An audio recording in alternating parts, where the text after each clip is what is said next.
Guys, magandang gabi po. Dito ako sa laod guys. Ang huli ng pusit.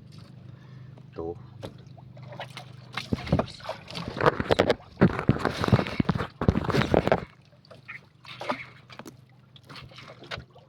Medyo ano pa? Gabi.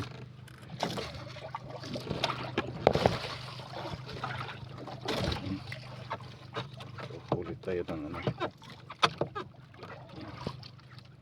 Ito guys. Ito pusit.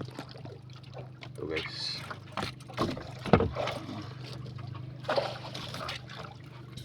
Para pang ulam lang guys, no? Baka sakali makabinta tayo.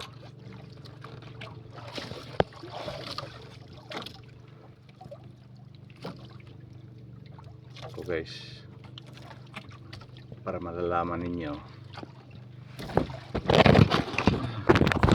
tapos na ako sa trabaho sa gobyerno guys. Retired ako, military. Ngayon,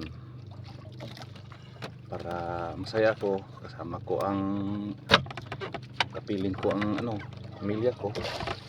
Dito ako, kahit manghuli ako, meron akong buwan-buwan na pensyon. Kahit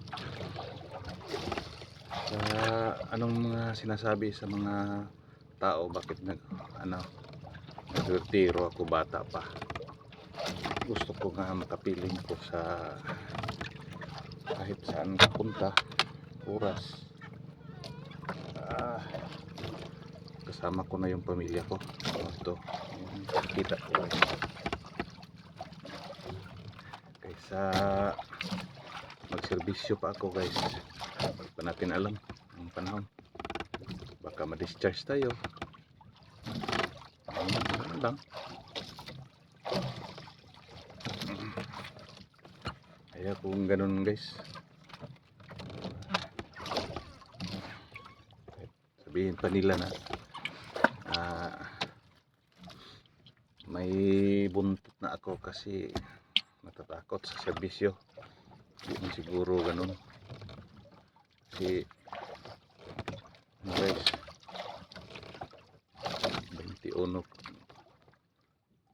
21 years ako sa serbisyo. Kahit ganito ang ginawa ko guys, kasi secured na. Huli ako, kain ako ng pusit. Dito ako sa laod.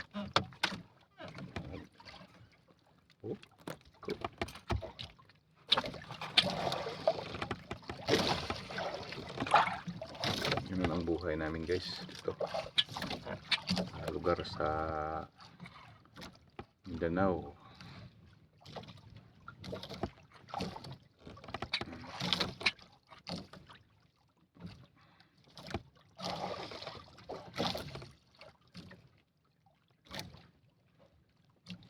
Sakali tayo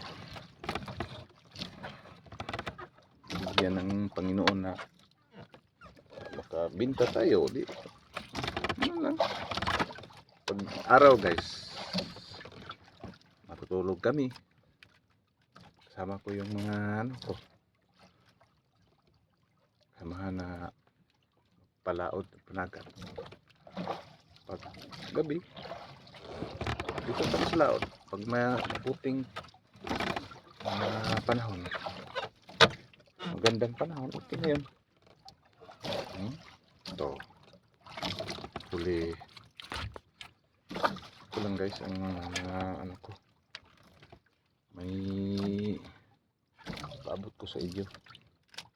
Maganda kung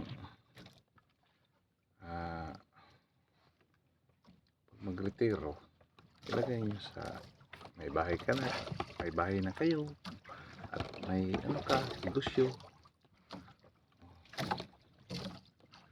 Ito, maglibang ka lang dito para sakali mang mawala dito guys, kasi gasolina lang. Ito guys, para makita mo guys. Gasolina lang. Singgulan ko lang ang ginagamit ko na sakyan. 16 horsepower ang makina. Ito, masaya ko. Ito ko sa laot.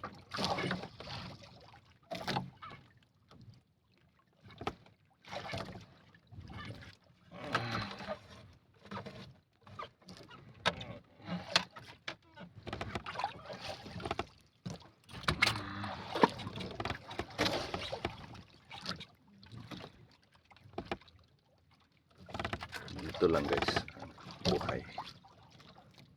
Saan tayo masaya? Doon tayo. Table.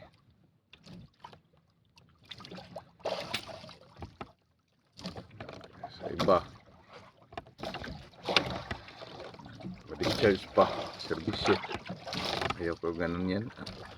Guys, kasi hirap mag-servisyo 20 years. Sobra, higit.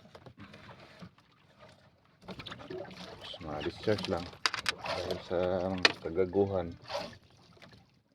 Dito na tayo, kasaya sa pamilya, kasama makapiling natin mga anak.